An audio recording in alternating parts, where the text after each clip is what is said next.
what are those effective ways when you do a content marketing strategy? Those could be one or two of our content pillars. I've seen a lot of posts on LinkedIn. People actually do thought leadership. I think when it comes to thought leadership, there are a lot of factors involved also. It's not going to get you the visibility in So, this from market. clarity to consistency to being authentic, what about the communication? Have to contribute to the industry also, contribute to the customer also, talk about your product also, and Can we talk about, what are the effective KPIs a content strategist or a brand should manage? so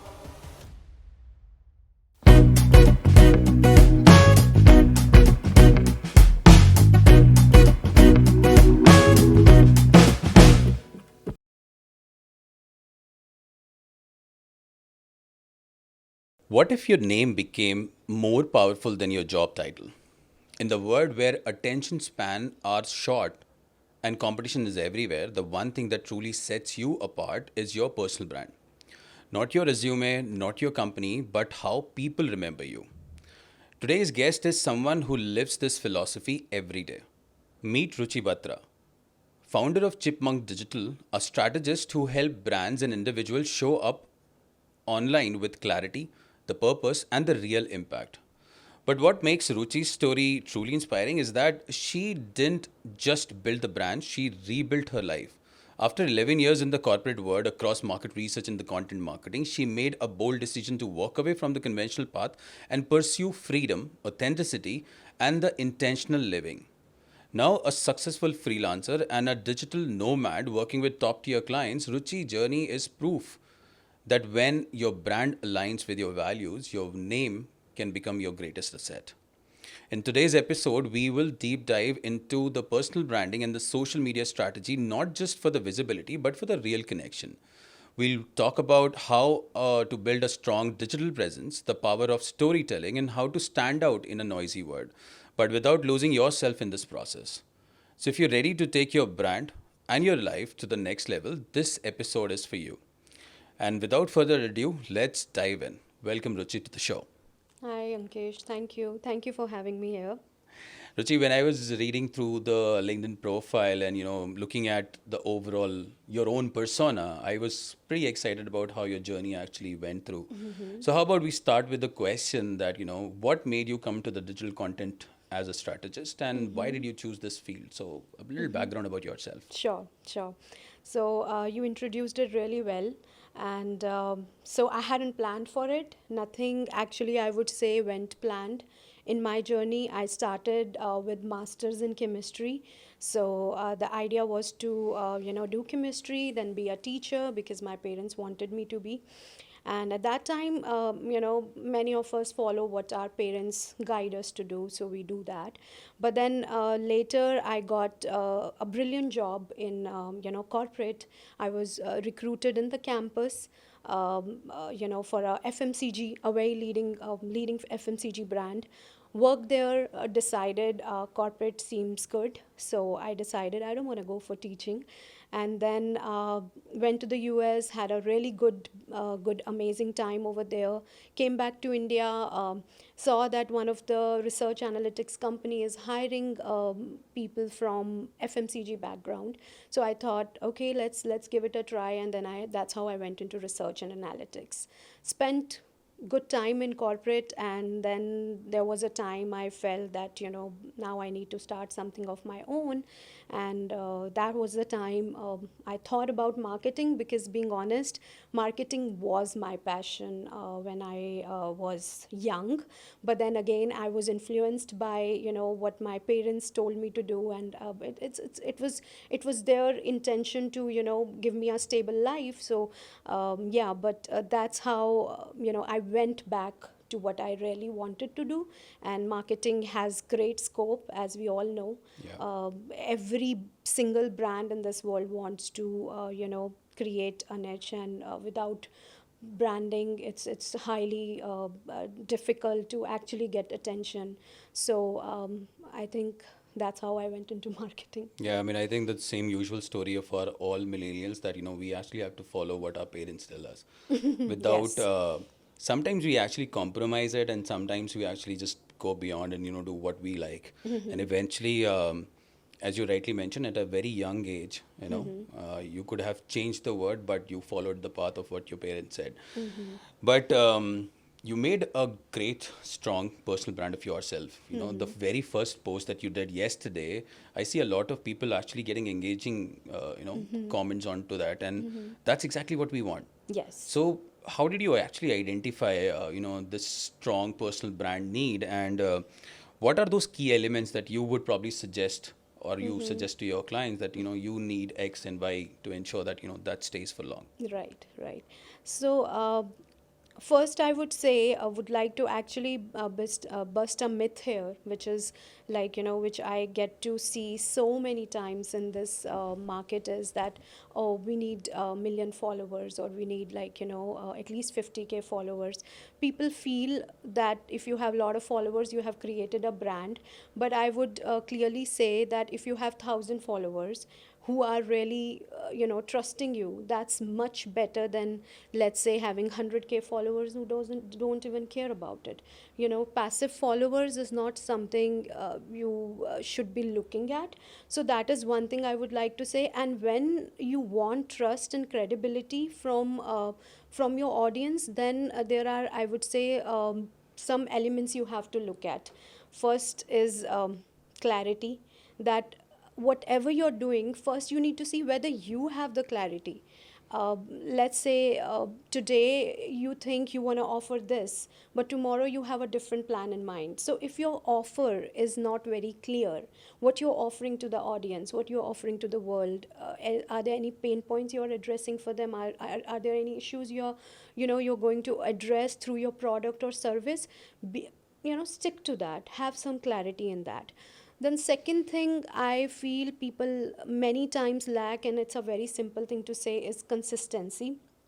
uh, we will post for 10 days, we don't get good traction, we get demotivated, and then sometimes they fire the marketing team thinking that they are not very productive, and then they are like, they just leave it, and then they come back again with another strategy. So if you're like back and forth you're doing this, it can lead to a gap in between, and then audience is not going to see you sometimes on some days, and then few days you're like you have disappeared. So you have to keep showing up in their feed. If you're like selling a product, you need to keep showing up, you need to keep showing your product to them, or whatever your solution you're giving to them. So that consistency is very important here. So then another point is that is very important is how authentic you are. Are you only sharing good things about your brand? You're just being salesy, sharing your product. Okay, this does that. Or are you also sharing, your failures?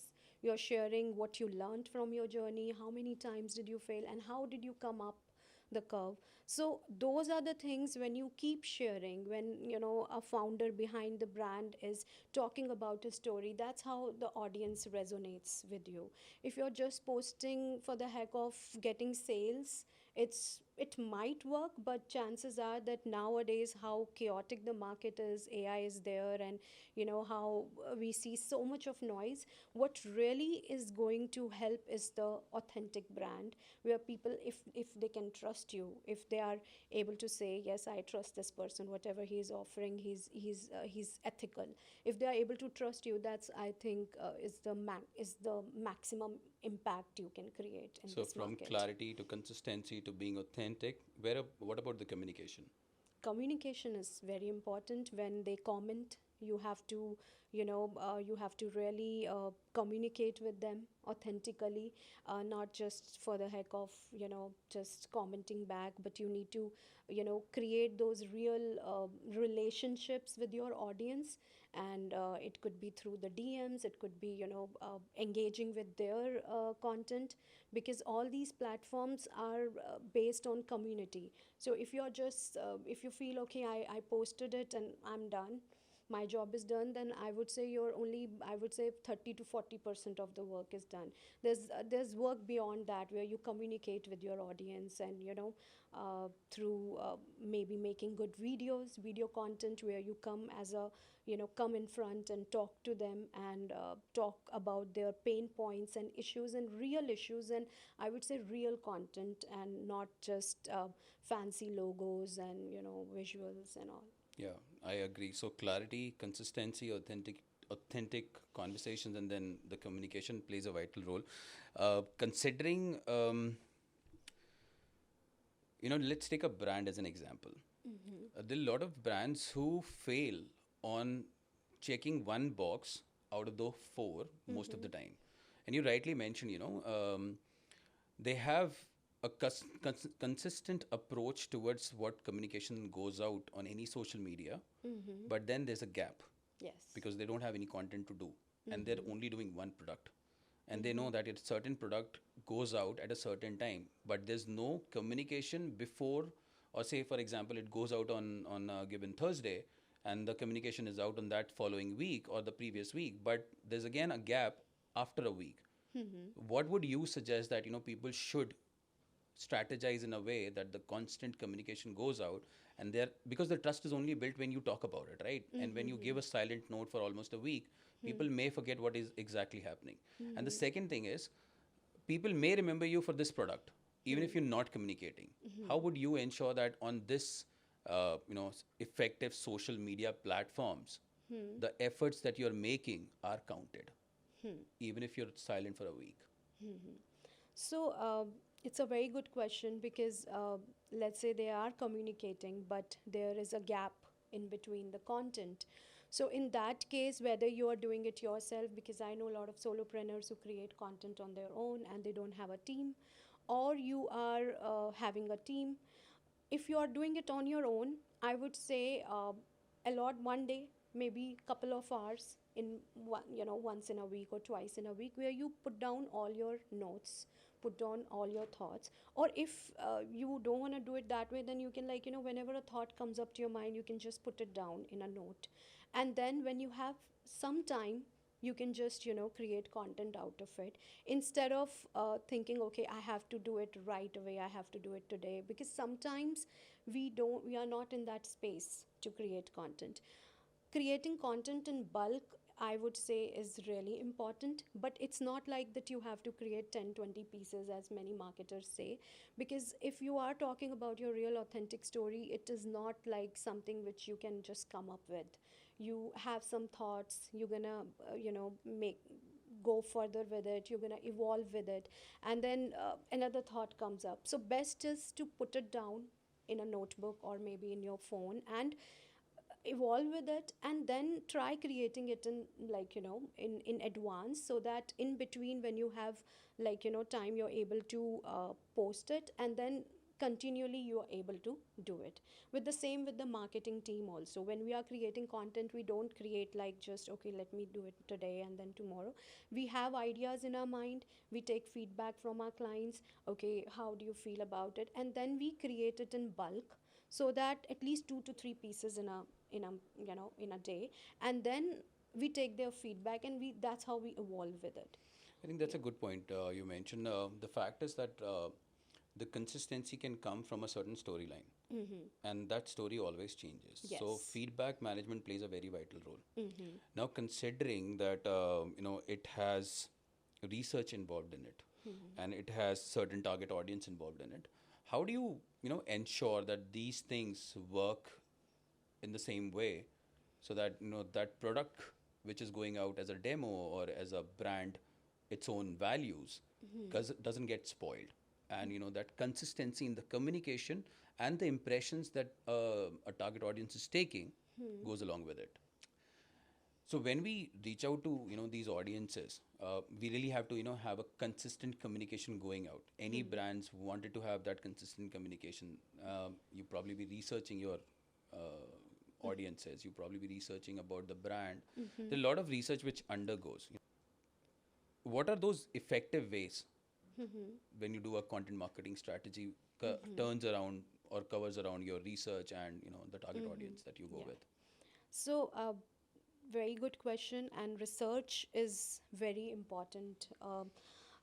I see many clients and many founders just, start posting without research. It's very difficult. It's like, you're just in the dark and you're just trying to figure it out. So research is definitely the most important aspect here.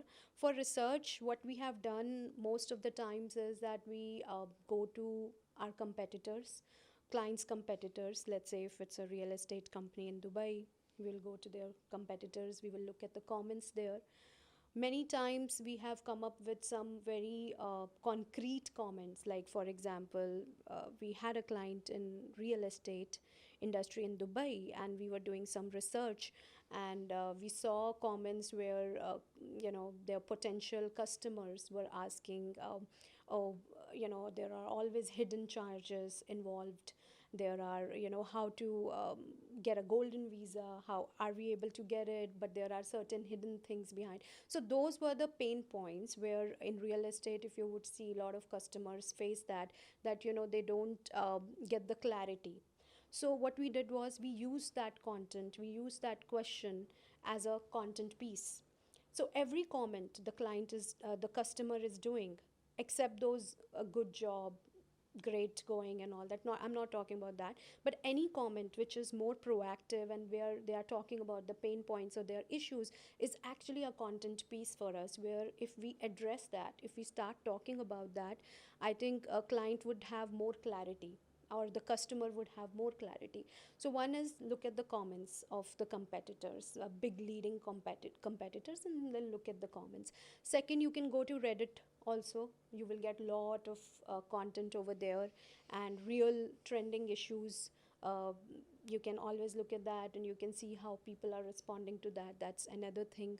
And there was one of our clients who is actually a millennial mom, and we looked at the TikTok comments and we saw so much of frustration among mothers who have just got pregnant, and they had a lot of issues. We actually had put down every comment and analyzed it and put it in the Excel, and saw that we could actually create 30 to 40 pieces out of it, content pieces out of it, which we were not aware before. So I think comments is the best thing. And then you can also take feedback from your clients. We take a lot of feedbacks from our clients. In fact, when we get onto the calls with our clients, we discuss with them, what are their pain points. Let's say if I'm talking to a client, potential client actually, and the first thing I would like to ask him is, like, if he is already in the business and established business, what are the issues he's facing. Through that, I would get to know a lot. So any brand who wants to establish their business and want to be a powerful brand, they definitely need to look at the comments and the issues their customer is facing. I think from there you can get a lot of content. Yeah, let's take an assumption here. So mostly, you're talking about the content management strategy a business can take to thrive into the market. Let's take an just a assumption. I'm a brand, and I have a competitor brand as well. In order to create a low key profile where I'm asking a few individuals to create their own fake profiles and go type any bad comment onto that brand. Now, a strategist would read all the comments about the competitor, whereas those are comments are basically fake, right? You're picking up those which are more productive in nature and proactive in nature, not the ones which are just two words or stuff like that. Now you don't know whether these contents are real or fake. How do you as a role, do you actually validate do by doing small market research with the existing client customer base, or you just pick it up? Because what I understood from the examples, millennial malls and moms and the retail one, I think that has a brilliant content strategy which actually worked out because of the comments. But there are comments which are fake as well. How do you validate those comments, and how do you come up with a strategy there? Sure. So again, we have to be mindful about it. Now, looking at the AI, comments can be generated also Yeah. using AI, right? And they can be fake. They they don't really necessarily have to be the true ones. So in that case, we do it, we check it mindfully. And many times AI comments, AI posts which are totally AI based and no personalization. Everyone is using AI, but if there's no personalization in it and it's just being drafted on AI and just posted, in that case, or if it's a comment also, it's you can spot that. You can spot that difference. And plus, we do research also. As I said, we do Reddit and we do other, on Google and on internet. We do a lot of research to figure it out whether these are the real issues. And when we look at competitors, what are the common issues we see in the comments. If it's just one or two, it's not prominent. So if you are like having, if you are analyzing five competitors, then there are going to be common issues we can see in all the five competitors, like the comments. So the content strategy would cover those elements as well. Absolutely, And then, absolutely, yeah. say you identify top five elements, which will give you a gist on how to work on that content strategy. Absolutely, and those could be one or two of our content pillars, which I'm going to talk about later. But this could be the pain points and the comments, with the issues we have seen. Those could be one or two content pillars around which the content is going to revolve. So I was about to come onto that content pillar thing. Yeah. So most of those business, and they create consistency by creating those contents. What are those pillars on which they can stand Yeah. by large? So pillars is like, when we say content pillars, it's about doing, as we talked about the research, exhaustive research on what are the pain points, issues, and then coming up with, let's say, 3 to 4 content pillars, not more than that.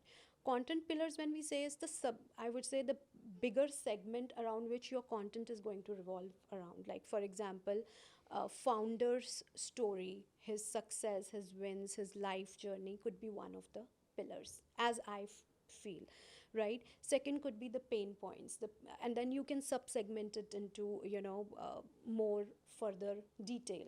Then pain points, the issues the audience is facing, or your potential client is facing in the industry right now. Third could be, you could be talking about some trending topic in your industry, where you are contributing to the industry also. Because ideally, if you're just talking about your product, that is going to be one pillar through which you're going to say, okay, this is my product and this addresses your issues. So that's one pillar. But if you're only talking about your product, that becomes very salesy. So you are sharing value, you are sharing more and more value you can, and that value could be contributing to the industry also. So industry could be one pillar, where you're taking care of lot of pain points in overall in industry your people are facing, so you are contributing to that. And then we also talk about larger issues also. So if you're only talking about product and yourself, then that also could be monotonous. So you also want to talk about bigger issues also. You want to be a contributor to that also. Over there you might get larger impressions, you might get larger engagement, because larger audience is able to resonate with it, and they might not be your ideal customer profile, but you are getting visibility out of it. So you have to plan it ahead, in like, okay, once in a week I'm posting about this, then I'm once or twice in a week I'm talking about my product, and once in a week I'm talking about some trending issue or some pain point. So you have to plan it in a way that you are not being monotonous, and your audience is not like, okay, he only talks about this. You have to, as a whole, have to contribute to the industry also, contribute to the customer also, talk about your product also, and overall also trending topics which are like the conflicts, or some where you feel you can contribute and you have a say. I've seen a lot of posts on LinkedIn. People actually do thought leadership. Yes, yes. That's not a true thought leadership, to be honest, when I read their thoughts, because they're selling something else, but they're not promoting it onto the LinkedIn. They're only talking about, it's more like an advice to the word. How would that content strategy works? Because it does give a visibility, and as you read, initially in the start of the podcast, you mentioned that the visibility may be 30%, but it is not yielding. Yes, That's what I absolutely. believe. Reason why? Because I don't see too many likes. I don't see too many comments. I don't see the engagement overall. I precisely what I cannot actually see is the impressions that they are getting on that post. Even if they say I get good amount of impressions, the point is impressions can only work if there's something catchy element to it. Even if I'm giving a thought leadership, I am seeing there's one guy who promotes AI knowledge by far, and every single post gets amount of collaboration with the respective people around the AI enthusiast, and I see that's a value chain which is he creating. But on the other side, there's another guy who just posts pictures and a thought leadership statement. Comparing both, the strategy remains the same because both of them posting some value notes. One is not engaging, the other one is engaging. So this question is for those people, which I'm asking you to answer, is that 30% visibility, what it yields to them, and what should they change, doing those kind of a content that they do. I think when it comes to thought leadership, there are a lot of factors involved also. How much experienced you are you really an expert in that field? And when you're sharing something, how responsibly you're sharing that. I mean, just picking up any trending topic and talking about it is not going to get you the visibility. You might get impressions, some impressions, likes, or if you're using a bot, then you might, get a lot of traction also, right? But are people really trusting you? That's another question. It's a very important question because are you really an expert in that field? What made you, an expert in that field? That's a very important But Ruchi, question. something is missing there, right? Because you rightly mentioned, they're picking up content because on the trending topic, but Yes, still there's something missing, and the trust is not building up. What would absolutely. you Yeah. suggest that missing element should be? They should fill that gap. I have to analyze Yeah, that exactly, profile. Yes, yes, exactly. yes. So for me, it's very important to first audit that profile and see their old content. I have to see what they have been posting. Is there a content strategy involved, or they are just randomly? One day I see a lot of people. One day they talk about some topic, then another day they are just coming up and talking about some other topic. Is there any thought process behind what they are doing? That is very important, and that comes with auditing their profile. How much experience do they have? Do people actually, when they are talking about these topics, do people actually look at them as experienced professional, or they just I see a lot of people, as you said, like just posting for the heck of it. So are people looking at them as a expert in the industry? Have they done enough to be there? How are their old posts and old content? That all needs to be seen to come up with a solution for them. So, Ruchi, you mentioned that there should be a consistent content strategy. Can we talk about what are the effective KPIs a content strategist or a brand should manage when they are building effective marketing solutions or data-driven marketing solutions? So, being data driven is very important. You have to analyze, I would say, every single post you are, every single content you are creating, and that's how you get to know what's working and what's not working for you. And every platform comes up with these metrics. It could be different on different platforms. LinkedIn has impressions and engagement. Instagram, lately I have seen that they, if you are saving and sharing more, they give a lot of value to it. And also there's another thing they have started, is that real the longer the content is, now it's performing well.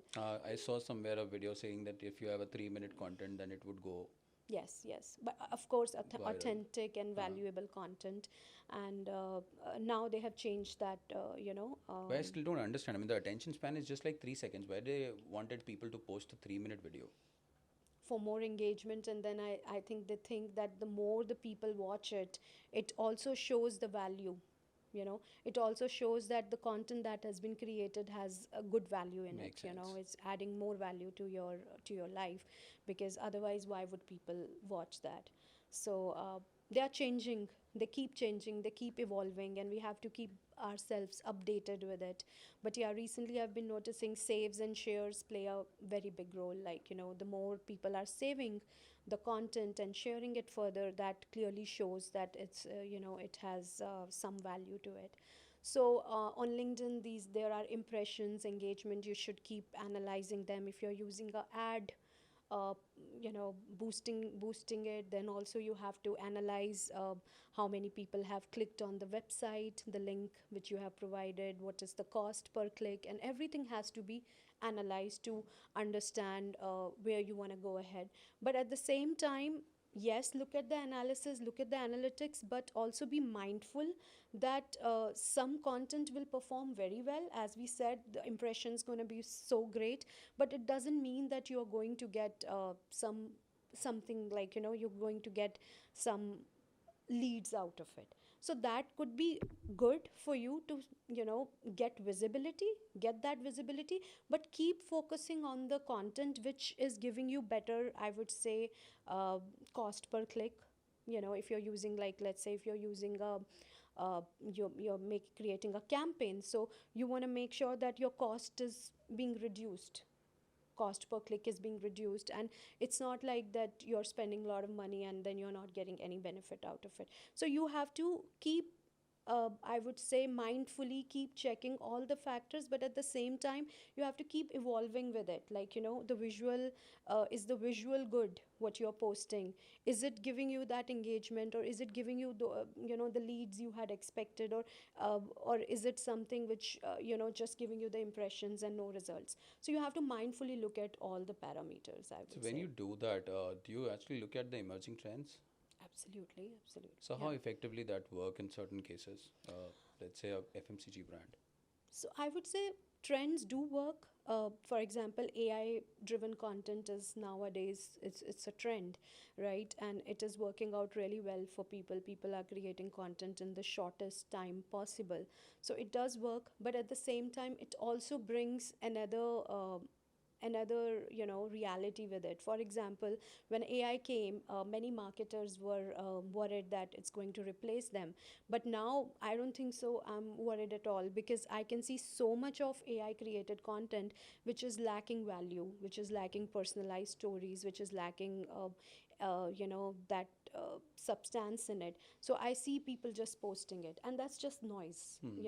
So whatever trend we are following, it's very important to even mindfully look at it, that the content you're posting, is it just going down the drain and it's just a part of that noise, or are you really being authentic when you're creating the content? And specifically when you're doing it for your own personal brand. Absolutely.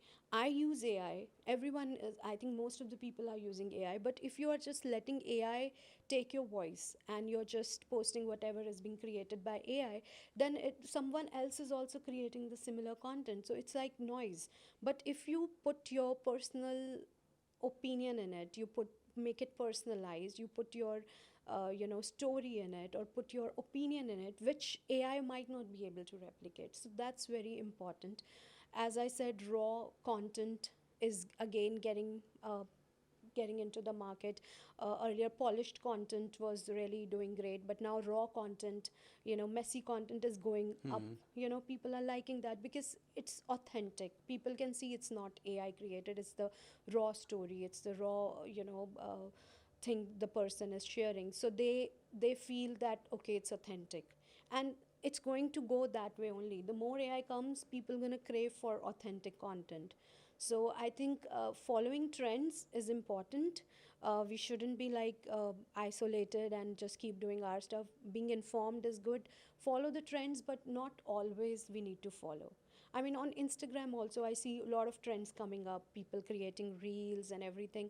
Yes, we do follow some of the trends, but only those ones which add value, and we skip many of them. Yeah, I mean, it's more like, you're following the blind trends. You're Yeah, not yeah. following the real trends. Might get visibility out of it, but um, can't say it's going to get you somewhere, or, yeah. I think the conversation just we had has a very deep roots in how a content strategy being defined. What is that one advice you wanted to give to the businesses who, or anybody more like a solopreneur who wanted to create their own personal brand? advice for the content Yes. strategy. So I would say spend a lot of time in building this up. If you're doing it on your own, then spend a lot of time building this up. uh, Revise it further. It's going to evolve with you, evolve with your thoughts, with your journey. Look at your competitors, analyze them thoroughly. Don't just start posting. One thing I would say, look at the pros and cons of what you're doing. You want to talk about a controversial topic, think about it. What are going to be the pros and cons? And if you have a marketing team with you, then in that case, I would say with the marketing team, you need to, you know, let them know your thoughts.